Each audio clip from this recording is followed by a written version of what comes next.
تاراس بلبا الستار طاہر پیش کردہ رومانہ شاہد چیپٹر 14 سپہ سالار تاراس بلبا۔ وہ قذاق جو یہاں گرفتار ہوئے اور وہ قذاق جو تاتاری قید کر کے اپنے ساتھ لے گئے، وہ سب ہمارے بھائی اور ساتھی ہیں، ہمیں سب عزیز ہیں، سب ہمارے لیے ایک جیسے ہیں۔ ایک قذاق بولا، تم ٹھیک کہتے ہو کلیان۔ کلیان نے ہاتھ لہرا کر پھر سب کو خاموش ہونے کا حکم دیا۔ سنو سنو، میں یہ کہتا ہوں کہ جو قذاق تاتاریوں کے قیدیوں کو زیادہ عزیز رکھتے ہیں وہ تاتاریوں کا تعاقب کریں، اور جن کو پولستانیوں کے قیدی زیادہ پیارے ہیں اور وہ ایک سچے مقصد سے غداری کرنا نہیں چاہتے وہ یہاں رہ جائیں۔ وہ رکا، سب پر ایک نگاہ ڈالی اور پھر بڑے ڈرامائی انداز میں کہا، میں کہتا ہوں کہ سپہ سالار آدھے قذاقوں کو ساتھ لے کر تاتاریوں کے تعاقب میں نکل جائے، اور بھائیو، اگر تم ایک سفید سر والے بوڑھے کی بات مانتے ہو تو یہاں رہنے والے قذاقوں کا سردار تاراس بلبا کو بنا دو، کیونکہ اس سے بہتر اور موزوں شخص کوئی نہیں ہے۔ تاراس بلبا اپنی نامزدگی پر بہت مسرور ہوا، لیکن ابھی فیصلہ تو ہونا تھا۔ بوڑھے کلیان نے بات ختم کی تو سارے قذاق مطمئن نظر آنے لگے، کیونکہ انہیں ایک اچھا مشورہ دیا گیا تھا۔ بوڑھے کلیان نے پوچھا، تو آپ لوگوں نے میری تجویز منظور کر لی؟ سب قذاقوں نے ایک زبان ہو کر جواب دیا، ہاں ہمیں منظور ہے۔ تو پھر مجلس برخاست کی جاتی ہے۔ یہ کہہ کر سپہ سالار نے اپنی ٹوپی پہن لی۔ اب وہ عام قذاق نہیں تھا، بلکہ صاحب اختیار سپہ سالار تھا، جس کے حکم کی تعمیل سب پر فرض تھی۔ اس نے کہا، بھائیو، آپ سب دو حصوں میں بٹ جائیں، جو جانا چاہتا ہے وہ دائیں طرف اور جو یہاں رہنا چاہتا ہے وہ بائیں طرف۔ اور سب قذاق دائیں بائیں کھڑے ہونے لگے۔ جب یہ تقسیم ہو گئی تو طے پایا کہ تاتاریوں کے تعاقب میں جانے والے رات کی تاریکی میں یہاں سے نکلیں گے، تاکہ پولستانیوں کو یہ علم نہ ہو سکے کہ قذاق فوج کی تعداد آدھی رہ گئی ہے۔ وہ سب کھانے کے لیے چل دیے۔ کھانے کے بعد وہ لوگ جنہوں نے سفر کرنا تھا خوب لمبی اور گہری نیند سو گئے۔ انہیں پہلے سے ہی معلوم تھا کہ ایسی پرسکون اور محفوظ نیند پھر شاید انہیں نصیب نہ ہو سکے۔ جب اچھی طرح تاریکی چھا گئی تو انہوں نے گاڑیوں پر تارپین لگانا شروع کیا۔ پوری تیاریوں کے بعد انہوں نے گاڑیاں روانہ کر دیں اور خود آہستہ آہستہ گاڑیوں کے پیچھے جانے سے پہلے اپنے ساتھیوں کو ٹوپیاں اتار کر سلام کیا اور پھر خاموشی سے تاریکی میں گم ہو گئے۔ اپنے جن ساتھیوں کو چھوڑ کر وہ جا رہے تھے وہ بہت دیر تک ان کے پیچھے ہاتھ ہلاتے رہے، حالانکہ تاریکی میں کسی کو کچھ بھی نظر نہیں آ رہا تھا۔ پھر گاڑیوں اور ساتھیوں کی خالی جگہ دیکھ کر ان کے دل بھر آئے اور انہوں نے اپنے سر جھکا لیے۔ تاراس بلبا پر نئی ذمہ داری عائد ہو گئی تھی۔ اب وہ سپہ سالار تھا۔ چیپٹر 15 میدان کارزار۔ حالات میں اتار چڑھاؤ کے کئی مرحلے آئے۔ شہر میں کسی کو معلوم نہ ہو سکا کہ آدھے قذاق فوجی اپنے پڑاؤ اور میدان سے جا چکے ہیں، حالانکہ قذاقوں کی آدھی فوج اس وقت تاتاریوں کے تعاقب میں سرپٹ بھاگ رہی تھی۔ شہر کی فصیلوں پر کھڑے پہرے داروں نے البتہ اتنا ضرور دیکھا تھا کہ کچھ گاڑیاں جنگلوں کی طرف گئی ہیں۔ اس سے انہوں نے یہ اندازہ لگایا کہ قذاق کمین گاہوں میں چھپ کر تیاریاں کر رہے ہیں۔ اب تاراس بلبا قذاقوں کا سپہ سالار تھا، تاہم وہ سپہ سالار جو آدھی فوج کے ساتھ تاتاریوں کے تعاقب میں نکلا ہوا تھا، اس کا اندازہ صحیح نکلا تھا۔ پولستانیوں کے بند شہر میں پھر غذا کی قلت پیدا ہو گئی۔ پولستانی فوجیوں کی کک جو وہاں پہنچی تھی، اس نے اپنی طاقت اور ضرورتوں کا غلط اندازہ لگایا تھا۔ ان کا خیال تھا کہ وہ اپنی طاقت کے بلبوتے پر دنوں میں وہاں سے قذاقوں کو مار بھگائیں گے اور پھر شہر کا محاصرہ ٹوٹ جانے کی صورت میں غذا کی کمی دیہات سے پوری کر لی جائے گی، لیکن ان کے تمام اندازے غلط نکلے۔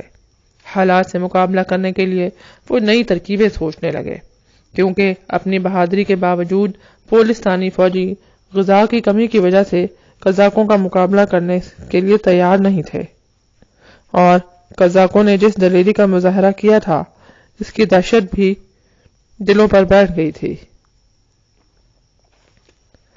ایسے حالات میں یہودی ان کے کام آئے۔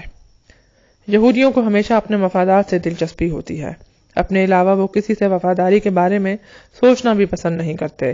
ان کا اصل مذہب پیسہ ہے اور جہاں پیسہ تیزی سے مل سکے ان کے لیے سازگار جگہ ہوتی ہے۔ ویسے بھی وہ اپنے کاروباری وجود کے تحت قزاقوں پر گہری نظر رکھتے تھے۔ انہیں یہودیوں نے اپنی جاسوسی اور مخبری سے جلد ہی پتہ چلا لیا کہ قزاق لشکر آدھا رہ چکا ہے اور آدھی قزاق فوج تاتاریوں کے تعاقب میں نکل چکی ہے۔ جب یہودیوں کو ان حقائق کا علم ہو گیا تو پھر ان کے لیے یہ جاننا مشکل نہیں تھا کہ اب قزاقوں کے پاس کتنی فوج ہے اور کون سے سردار فوج کی کتنی رجمنٹوں کے ساتھ یہاں رہ گئے ہیں۔ یہ تمام معلومات یہودیوں نے شہر کے پولیسانی حکام اور فوجی کمانڈر تک پہنچا دیں۔ شہر والوں کو ہمت بندھانے کے لیے ان کو بھی یہ خبر سنا دی گئی کہ قزاق تعداد میں رس رہے ہیں اور ان کو مار بھگانے کے لیے تیار ہو جائیں۔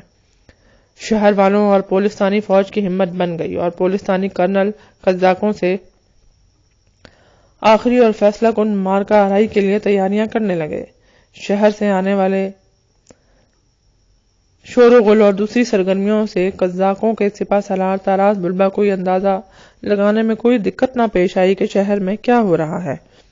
تاراس بلبہ نے غور و فکر کے بعد احکام جاری کر دیے۔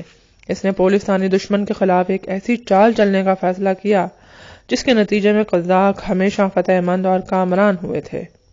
ادھر پولیسانی فوج نے شہر سے باہر آ کر میدان کارزار میں قزاقوں سے دو ہاتھ کرنے کا فیصلہ کر لیا تھا۔ پولیسانی فوجیں شہر سے باہر آنی شروع ہو گئیں۔ جنگ کے طبل بجنے لگے۔ پولیسانی عمرہ اپنے ملازموں کے جلوہ میں اپنے گھوڑوں پر سوار نمودار ہونے لگے۔ قزاق ان کی حرکت پر نگاہ رکھے ہوئے تھے۔ جب قزاقوں نے دیکھا کہ اب پولیسانی فوجی ان کی گولیوں کی زد میں آ گئے ہیں تو قزاقوں کی لمبی نال والی بندوقیں گرجدار باڑ چل گئی۔ وہ رکے بغیر مسلسل گولیاں چلاتے رہے۔ پورے میدان میں دھوئیں کے کالے بادل چھا گئے۔ بہادر قزاق ہر چیز سے بے نیاز رکے اور سانس لیے بغیر گولیاں چلاتے رہے۔ پیچھے والے قزاق اپنے آگے بندوقیں چلانے والے قزاقوں کے لیے مسلسل گولیاں بھرتے دیتے رہتے۔ پولیسانی سپاہیوں نے شاید کبھی کسی کو اس طرح لڑتے نہیں دیکھا تھا۔ وہ قزاقوں کی پھرتی پر حیران ہوئے بغیر نہ رہ سکے۔ دھوئے کی وجہ سے پولیسانیوں کو یہ سمجھ میں نہ آ رہا تھا کہ گولیاں بھرے بغیر قزاق کس طرح مسلسل رکے بغیر گولیوں کی بارش کر رہے ہیں۔ انہیں معلوم ہی نہیں تھا کہ جب تک گولیاں چلانے والے بندوقوں کی گولیاں ختم ہوتی ہیں اس سے پہلے ہی پیچھے کے قزاق انہیں گولیاں بھر کے دوسری بندوقیں تھما دیتے ہیں۔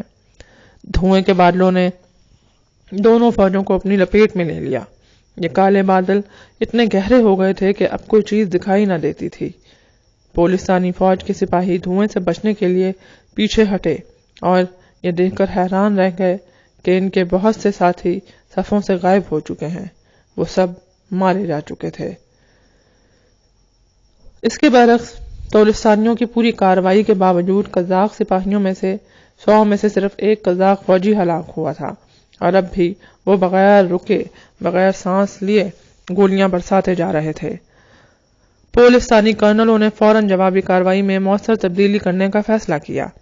اس طرح وہ تباہی سے بچ سکتے تھے۔ پولیسانیوں نے لوہے میں ڈھلی ہوئی اپنی توپیں استعمال کرنی شروع کر دیں۔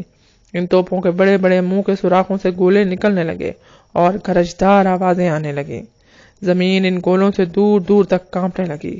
دھواں پہلے سے بھی کہیں زیادہ گہرا اور غلیظ ہو کر پورے میدان کارزار پر چھا گیا۔ بارود کی بو اس طرح پھیلی کہ شہر کے اندر تک پھیل گئی۔ پولیسانی توپچیوں سے ایک غلطی ہوئی تھی۔ انہوں نے ضرورت سے زیادہ اونچا نشانہ لیا تھا، اس لیے گولے سنسناتے ہوئے قزاقوں کے سر کے اوپر سے نکل گئے تھے۔ تاراس بلبہ آنکھیں پھاڑے حالات کا جائزہ لے رہا تھا۔ تاراس بلبہ نے جلد ہی اندازہ لگا لیا کہ اس کی 2 رجمنٹوں کو جان لیوا خطرہ درپیش ہے۔ وہ گرجتی ہوئی آواز میں چلایا، گاڑیوں سے فوراً دور ہٹ جاؤ، سب اپنے اپنے گھوڑوں پر سوار ہو جائیں۔ میدان کارزار میں زندگی اور موت کی اس گھڑی میں ایک سالار اپنی جان کی پرواہ کیے بغیر اس گھوڑے پر سوار بے خوفی سے پولیسانی توپیوں کی طرف بڑھ رہا تھا۔ یہ تاراس بلبہ کا بیٹا روستاپ تھا۔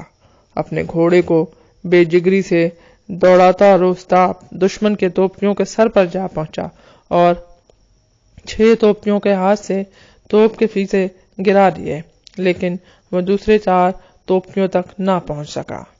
پولیسانی فوج کے کرنل نے صورتحال سے نمٹنے کے لیے اپنی سب سے بڑی توپ چلانے کے لیے ایک فیتا خود اپنے ہاتھ میں لے لیا۔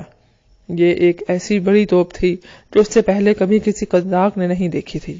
توپ کا دہانہ بہت خوفناک اور وحشی دکھائی دے رہا تھا اور اس میں سے ہزاروں موتیے جھانک رہے تھے، اور جب وہ بڑی ہولناک توپ 3 چھوٹی توپوں کے ساتھ چلی تو ان چاروں کے دھماکے سے زمین کانپ گئی۔ بڑی توپ نے بہت تباہی مچائی۔ ایک قزاق ریجمنٹ کی آدھی نفری کا وجود یوں ختم ہو گیا جیسے کبھی ان کا وجود تھا ہی نہیں۔ جس طرح اولے ایک کھیت کو جس میں گیہوں کی ہریالی سونے کی اشرفیوں کی طرح چمکتی ہے اچانک تباہ و برباد کر دیتے ہیں، بالکل ایسے ہی قزاقوں کی آدھی ریجمنٹ کا خاتمہ ہو گیا تھا۔ قزاقوں نے اپنے ساتھیوں کو اس طرح اتنی بڑی تعداد میں مرتے اور ختم ہوتے دیکھا تو وہ چند لمحے کے لیے سختے میں آئے، لیکن پھر بے پناہ طیش میں آ گئے۔ اب قزاق زندگی اور موت کا ہر احساس دل سے نکال کر دشمنوں کی صفوں کے لیے اندر گھستے چلے گئے۔ جس پولستانی سے ان کا سامنا ہوا اس پولستانی کو قزاقوں نے کاٹ کر رکھ دیا۔ ہر خطرے سے بے نیاز وہ دیوانہ وار توپچیوں کی طرف بڑھے اور جلد ہی قزاقوں نے تینوں چھوٹی توپوں پر قبضہ کر لیا۔ صرف بڑی توپ پر ان کا قبضہ بھی نہ ہوا تھا جو سب سے زیادہ خطرناک تھی اور جس کے گولوں نے ان کی آدھی ریجمنٹ کے چیسڑے اڑا دیے تھے۔ قزاقوں کے کچھ سالار اور سپاہی اپنی زندگیوں سے بے پرواہ آس پاس سے بے خبر بڑی توپ پر قبضہ کرنے کے لیے آگے بڑھ رہے تھے۔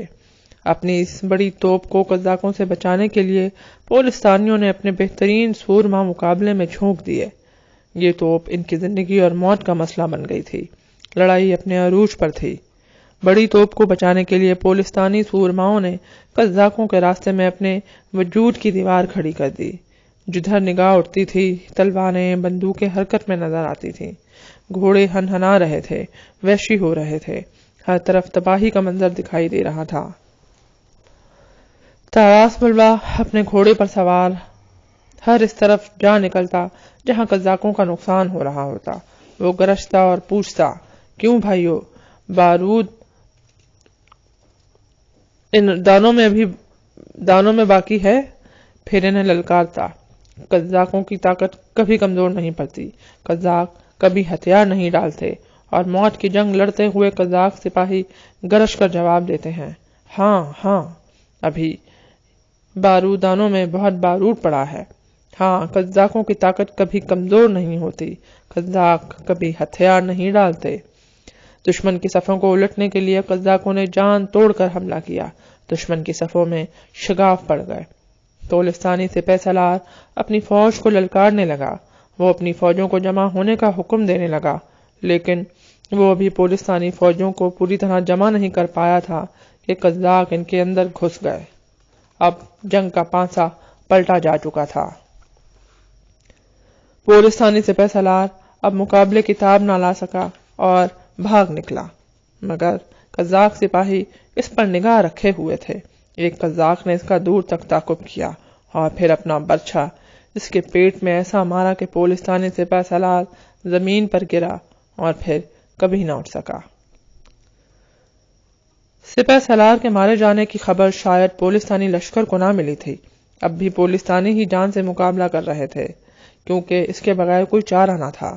میدان جنگ چھوڑنے کا نتیجہ بھی موت تھا، اور وہ میدان جنگ میں قزاقوں کا مقابلہ کر کے موت کو شکست دینے کی آخری کوشش کر رہے تھے۔ تاراس بلوا بھی جانتا تھا کہ یہ معرکہ فیصلہ کن ہوگا، آج کی لڑائی ہی فیصلہ کرے گی۔ وہ اپنے گھوڑے پر سوار ہر جگہ پہنچ رہا تھا، قزاقوں کو للکار رہا تھا، کیوں بھائیو، بارود دانوں میں ابھی بارود باقی ہے نا؟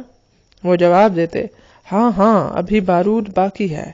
تاراس بلوا کہتا، قزاق کی طاقت کبھی کم نہیں ہوتی، قزاق کبھی ہتھیار نہیں ڈالتے۔ وہ کڑک کر جواب دیتے، قزاق کی طاقت کبھی کم نہیں ہوتی، قزاق کبھی ہتھیار نہیں ڈالتے۔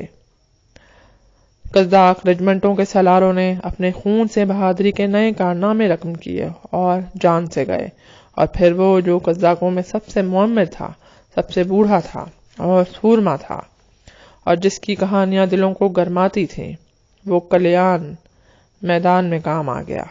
ایک گولی عین اس کے سینے میں آ کر لگی۔